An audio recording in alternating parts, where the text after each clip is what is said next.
In 17th century France, at the Louvre Palace, courtiers have gathered for a 13-hour ballet called Ballet de la Nuit, Ballet of the Night. The ballet would begin at sunset and last until sunrise. The audience would be taken through a journey of spectacles, symbolizing the political nature of France at that time, and it wasn't good. As the night grows darker, the spectacles become more and more frightening. Demons, devils, and nocturnal beings strike fear in the hearts of the audience, exemplifying the state of their country at that time. By the 12th hour, the weary audience is striving for something hopeful, something of light. The dawn breaks, and voila, he appears.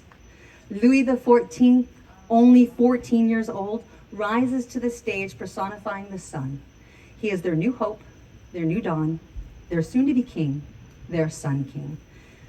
We might find this to be a frivolous introduction of a national leader, but it's France and the 17th century, the beginning of something very special. It was a ballet that delivered this French Apollo, and it will be the ballet that he uses as his special tool to encourage harmony and perfection in his court and his country. Louis required members of his court and the military to be trained in ballet. He established the first ballet school, the Royal Academy of Dance, which is where our steps were codified. Now, fast forward to 1973, Cocoa Village, Florida. At the age of 3, I toddled my way into my first ballet class. Although I do not fully recall the day, I do recall the smell of the studio, they all smell alike, an itchy polyester leotard and tights, and the austere presence of an open studio with mirrors on one wall and bars fastened to the other. At 3, I walked into an historical practice that is, yes, very beautiful, but also very steely. It was and is built on a system of etiquette, discipline, and structure. Very similar to the 17th century version. Such a model would not only require, but demand permission at every turn. In a ballet class, one must ask for permission to leave the room, permission to have water, permission to speak, permission to stand here or there, permission to start, permission to finish. And these are just the points of etiquette. As you fall deeper into training, there is the more asking of permission, the asking of your body for permission to try it again, do it better, make it bigger, make it smaller, faster, slower, asking your body for permission to dance one more hour or one more year. There's also the permission that the technique must grant you. One is in constant negotiation with this art form's technique. If you have not mastered dégagé, you may not move on to glissade. No glissade, then no grand jeté. It is a structure that operates on black and white. Either you have it or you don't. And until you have mastered one level, there is no permission to move to the next.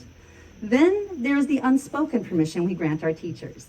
We give them the access to push, pull, prod, poke at our bodies, and sometimes they're nice about it, sometimes they're not, guiding us into correct positions. We allow ourselves to be humbled in accepting constructive criticism.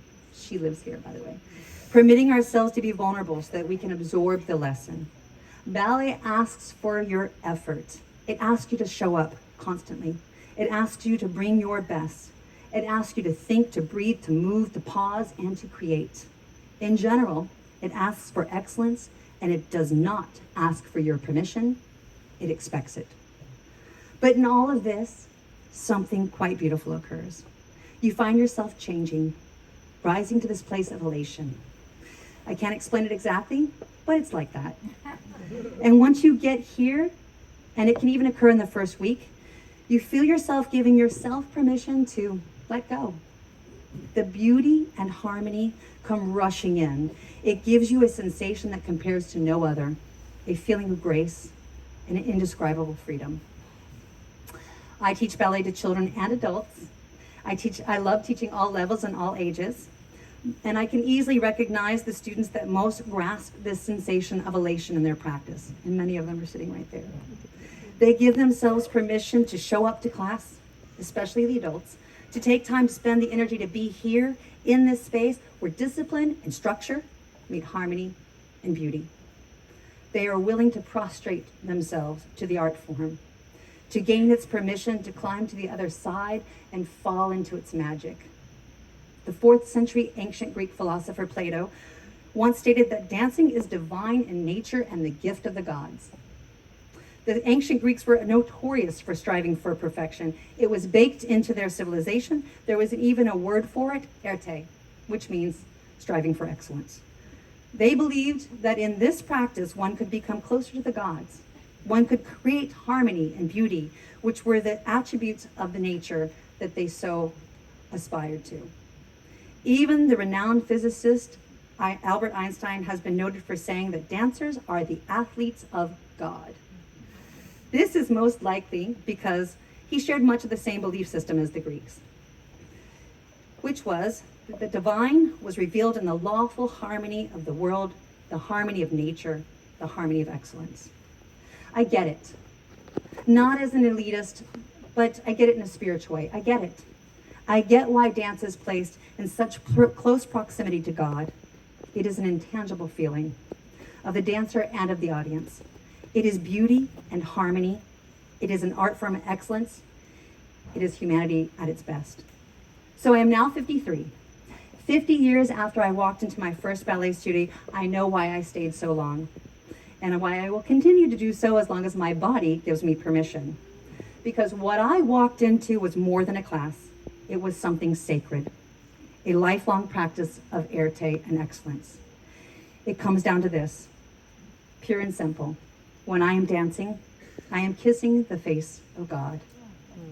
I have been permitted access to the divinity of my own humanity. And I hope that everyone at some point in their life in a practice is granted this indescribable permission.